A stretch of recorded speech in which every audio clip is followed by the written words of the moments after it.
रामचरितमानस के प्रेमियों, इधर कैकई को बढ़ा दिया। कैकई ने महाराज दशरथ से कहा, हे महाराज चक्रवर्ती दशरथ, हमारे दो वरदान हैं, क्या आज हम आपसे मांगे आप हमें दे सकते हो? अब देखिए भगवान राम का काम क्या था। सुबह उठ करके राम भगवान अपने पिता दशरथ और तीनों माताओं के चरण स्पर्श करते थे और अपने गुरु के पांव छूते थे।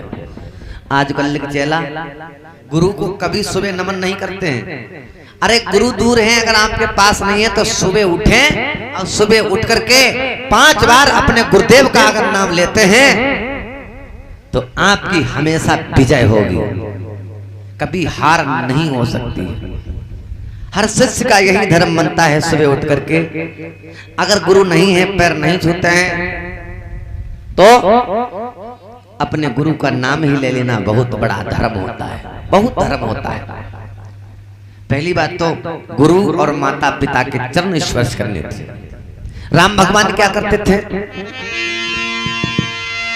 कि प्रातः काल उठ के रघुनाथा, मात पिता गुरु नामई माता।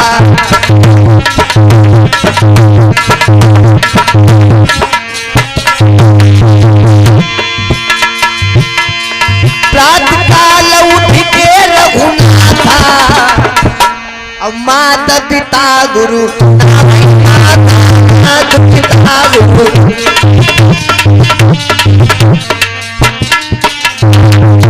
प्रातः काल उठ के रघुनाथा, मात पिता गुरु ना वही माथा।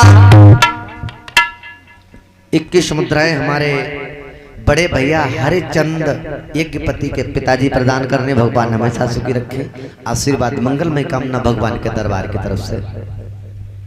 मेरे रामचरितमानस के प्रेमियों, भगवान राम चरण स्पर्श करते थे, लेकिन इधर क्या हुआ, इधर कैकई और दशरथ का वार्तालाप हो रहा था। कैकई रुष्ट होकर के अपने रूठा महल, जिसे गुप्त रूठा महल जिसे कहते थे, मेरे भागवत के प्रेमियों, कोप भवन उसे कहा करते थे। कोप भवन, कोप भवन का मतलब क्या है? गुस्से वाला कमरा। कोप भवन राजा लोग बनवाते थे, गुस्से वाला कमरा था वो। अगर कोई घर में गुस्सा होता था तो कोप भवन में चला जाता था, पता लग जाता था कि नेताजी आज हमसे नाराज हैं। लेकिन अब तो घर घर 5-5 मिनट में लड़ाई। अब कितने कोप भवन बनवाए जाइए, कोई तो बनवाओ जाए, कहां तक बनवाए जाइए कोप भवन। मेरे रामचरितमानस के प्रेमियों,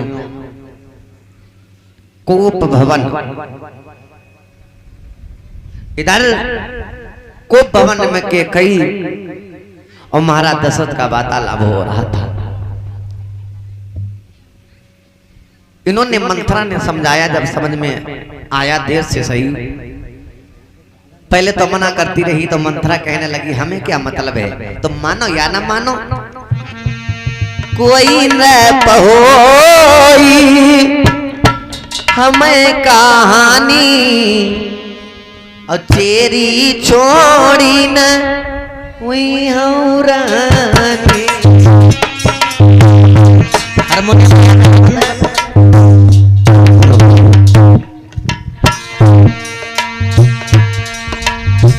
कोई न पहोई हमें कहानी, हाँ कोई न पहोई हमें कहानी,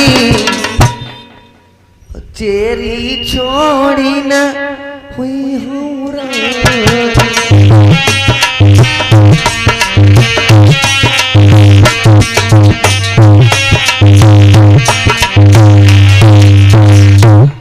कोई न पहोई हमें कहानी, और चेरी छोड़ न हुई हूँ रानी। हम दासी हैं तो दासी ही रहूंगी, रानी नहीं बन जाऊंगी, हमें क्या मतलब, न मानो। लेकिन कैकई पर पानी चढ़ गया।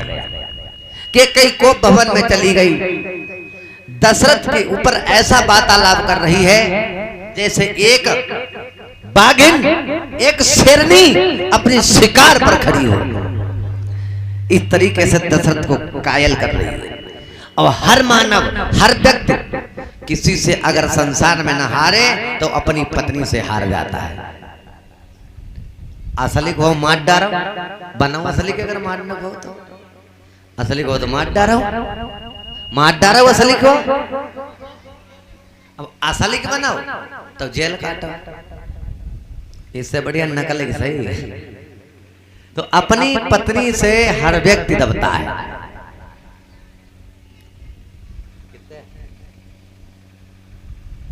21 रुपए सिर्फ सम्माननीय नेताजी श्री सुरेश यादव जी की तरफ से, भगवान हमेशा सुखी रखे सुरेश चंद भैया को। इधर बात बताएं, नाराज मत होना। लड़का या लड़की को बिगाड़ने में सबसे आगे अम्मा को हाथ होत। अब नाराज नहीं हो माता, मैंने हम सत्य बता रहे। अब एक बात बता, मैं अम्मा अगर चाहे तो लड़ाई ना हो, लड़का नई टीवी फोड़ डाले, नई टीवी फोड़ डाले।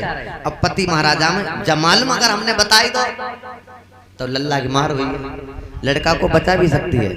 अब थाली परस जाए, रोटी खूब घी में चिपकते, दाल सब्जी सब कुछ रखो और खवाई रही, और धीरे धीरे बेना डलोती। जब जनती हाँ जे अब खूब खुश आए। पत्नी को पति से बात जब ही कहनी चाहिए जब समझ लेना चाहिए कि पति हमारे अच्छे मूड में है, तब कहो कि झुमकी लान दो। अब कहूँ पे गुस्सा में तुमने कही झुमकी लान दो तो मारा लाठी की झुमका मिल जाइए। अब जान लेती खूब अच्छे मूड में है, बेना डलौती जाती। ए तुम्हें हमारी कसम हो, लल्ला से कछू ना गई, बस टीवी फूटी गई। ले कोई बात नहीं। अब आवते आवते का तुमने धांग दे, कह रहे कैसे फोड़ी, सबसे आगे बिगाड़ने में। अगर कोई लाग कर दे, पिता ने संटी ले खाली इधर पाउने के लिए चाहे और हाथ पकड़ो लल्ला को पीछे ढुका लो, तुम्हें हमारी कसम है भैया मरिए ना। ले भैया और चढ़ी गए तुम हत्तम लल्ला ही मातरात लल्ला, फिर बादरों चपतिया लगाओ लगत। हम ये नहीं कहते कि बच्चों को मारो, बच्चों को डर पाओ, मारने से बच्चा नहीं डरता है।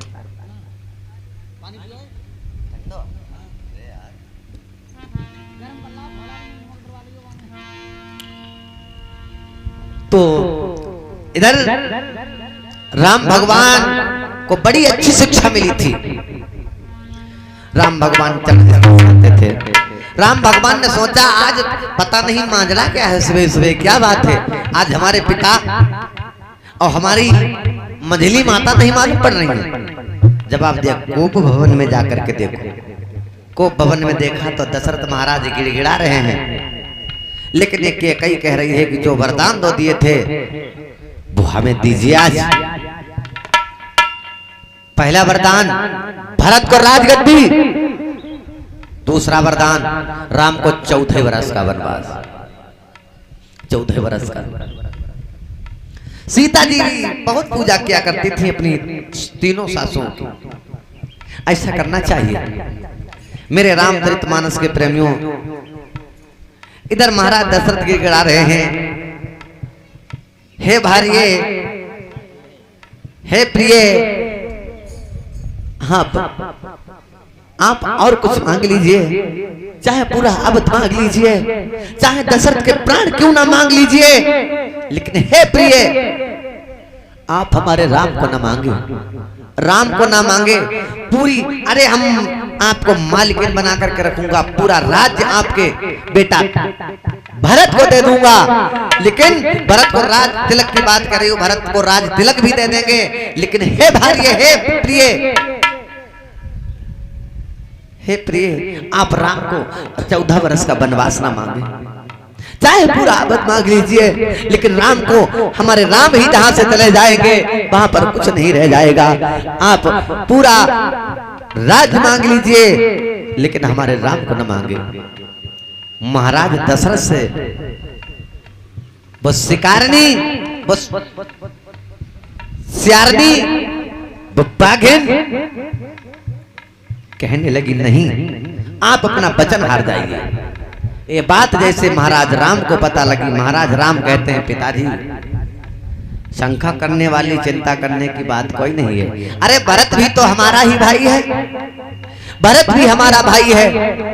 यदि भरत को राजगद्दी मिल जाएगी बड़ी खुशी की बात, हम 14 वर्ष आराम से वन में व्यतीत कर लेंगे। पिताजी इसकी आप चिंता मत कीजिए। हमारी जो मझली माता कह रही हैं, और मझली माता ने ही हमें बहुत प्रेम दिया, ये वाकई सत्य बात थी। कभी राम नहीं कहा करती थी, मझली माता के कई हमेशा राघव कहा करती थी।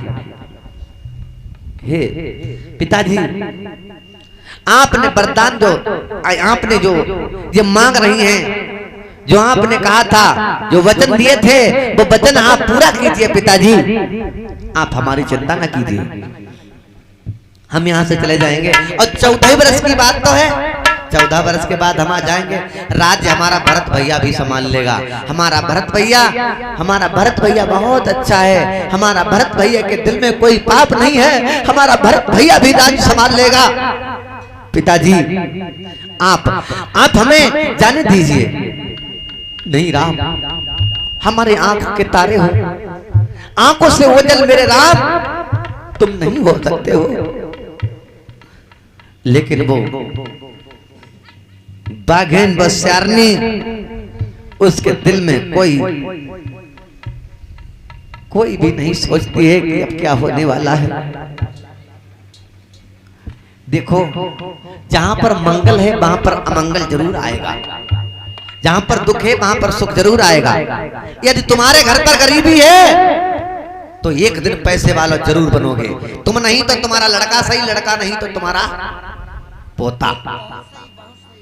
एक दिन तुम्हारे घर पर अमीरी अवश्य आएगी। ये भागवत प्रमाण की लिखित की बात कह रहा हूं। अगर तुम्हारे घर में गरीबी है, एक दिन आप पैसे वालों जरूर बनोगे। केवल भगवान पर आशा रखो। अगर बन ना जाओ, इस बात की लिखित बताओ, आपको देते गारंटी ले सकते हैं। आप अगर नहीं तो हो सकता आप ही बन जाओ, आप नहीं तो आपका पुत्र बन जाए, पुत्र नहीं तो पुत्र का पुत्र बन जाए। एक दिन आपके घर पे जरूर बनोगे। और अगर गरीबी नहीं है, ज्यादा अमीर हो, आपको अहंकार है, मद है, लोभ है, तो एक दिन गरीबी भी आनी जरूरी है। सदा न बनी रहे काहू की बिगड़ी सदा रहते ना। अगर आपकी किसी से बहुत ज्यादा बनती है, एक दिन जरूर बिगड़ेगी। ना मानो तो सुशील से पूछ लो। अगर आपकी बिगड़ी है, परिवार में फूट चल रही है, तो एक दिन आपका परिवार जरूर कर्तव्य होगा, क्योंकि सदा अपने की ही याद आती है।